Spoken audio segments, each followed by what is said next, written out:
Did Sufism come from other cultures or other systems of belief? In this video, I'd like to trace the origin of Sufism in the body of Islam.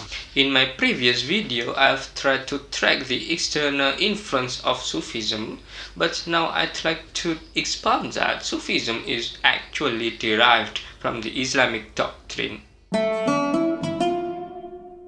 It is inevitable that the Islamic teachings are anchored to the Quran and Hadith.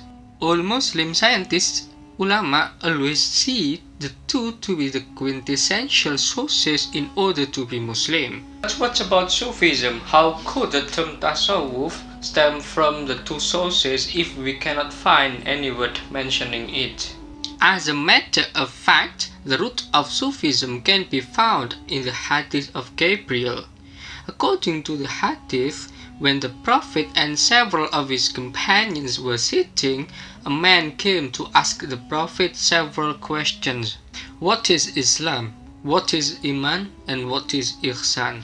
Then the Prophet answered all of the questions. When the man departed, his companions asked, "Who was the man?" The Prophet answered that he was Gabriel, coming here to teach all of you about religion, ad-din. The answers of the first two questions are well known to all Muslims.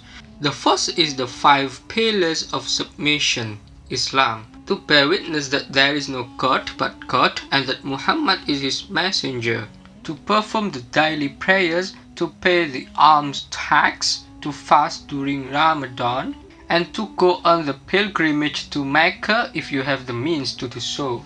The second is the 6 pillars of faith, Iman, belief in God, belief in the angels of God, belief in the scriptures of God, belief in the apostles of God, belief in doomsday or the day of judgment, and belief in the existence of God's predestination, both the good of it and the evil of it. The 5 pillars of Islam submission is about the Sharia, the revealed law, that must be practiced by all Muslims, which is the outer expression of religion, whereas the 6 pillars of Iman, faith, corresponds to the creedal teachings, which is the inner expression of religion. Those two are very familiar to all Muslims. But what about Ihsan? I think it is not well known to all Muslims. Probably that is only familiar to Islamic students or Islamic scholars. It is not widely known by all Muslims. Ihsan is etymologically doing the beautiful, but Ihsan, as the Prophet answered, is worship God as if you see him, for even if you do not see him, he absolutely sees you. The 5 pillars of submission, Islam, are understood as the Sharia or the revealed law. In the branch of Islamic studies, it is the scope of fiqh, Islamic law, with which the jurists or fuqaha deal. What they study is only about the outer way of being religious, the exoteric dimension of Islam, such as daily prayers, going on to pilgrimage, etc. And so is the Shahada, to bear witness that there is no God but God and that Muhammad is his messenger. The Shahada is only articulated by the mouth without the convinced testimony. On a deeper level, faith, Iman, is regarded as the scope of the creed, Aqidah, with which the Islamic theologians or mutakallimun deal. By and large, the creed is also discussed in Islamic philosophy. The different thing is the method. The Muslim theologians use Jadali dialectical method to seek out the truth in an apologetic way, while the Muslim philosophers use Burhani, demonstrational method, to reason by logic to obtain the truth. For the last or the deepest level, Ihsan is the domain of Sufism with which the Sufis deal. Sharia indeed tells Muslims what to do and what not to do, which only pertains to the bodily things.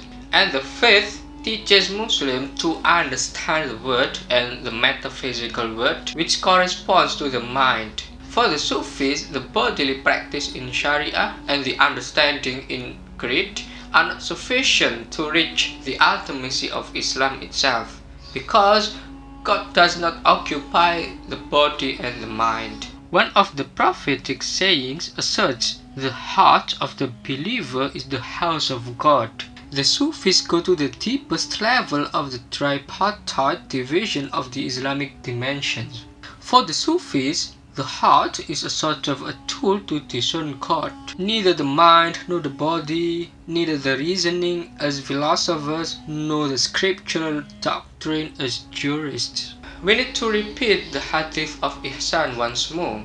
To worship God as if you see Him, for even if you do not see Him, He absolutely sees you. What the hadith means is seeing God by our heart, not by our sensory eyes. Hence, Sufis always strive to purify the heart, in addition to it being the house of God, because the heart is the innermost part of human being, in order for them to know God.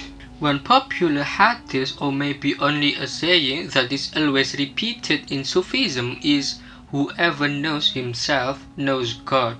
This saying puts much influence on Sufism, including its teachings. In the Quran, God maintains, "We will show them our signs in the horizons and within themselves until it becomes clear to them that it is the truth." For Sufis, knowing ourselves is the fundamental requirement in order to know God. Thus, Sufis put more emphasis on purifying and refining the self. Contrary to the first two dimensions, Islam and Iman, Ihsan makes Muslims go to the deepest level of their existence, to the beautiful. However, it does not mean that Sufis neglect the first two. Rather, Sufis practice the two in the innermost level by Ihsan. We can say that Sufism is psychological dimension of practicing Islam, because Sufis pay more attention to the development of spiritual psychology of human being. By and large, the mission of Sufism is to teach how to cleanse the heart and how to conquer the lower soul, an-nafs, in order to achieve nearness to God. In other words, the heart's purifying becomes the main aim of each of the disciples in Sufism. Acting with the limbs is the domain of Sharia, and voicing with the tongue is the domain of the faith. According to Sufis, the two are not enough to authentically bear witness that there is no God but God, so that Sufi formulates spiritual teachings how to bear witness the God by purifying the heart, because, as the hadith asserts, the heart of the believer is the house of God. It is undeniable, according to Islam, every person, every baby was born in the world in the original disposition of goodness, or fitra, but time by time every person does mistakes, makes sin, or forgets from whom she or he came.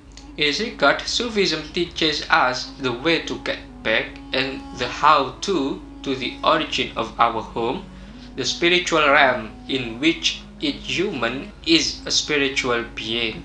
In sum, Sufism historically came from the Islamic doctrine. A large number of verses in the Quran and the prophetic practices encourage Muslims to do the beautiful ihsan.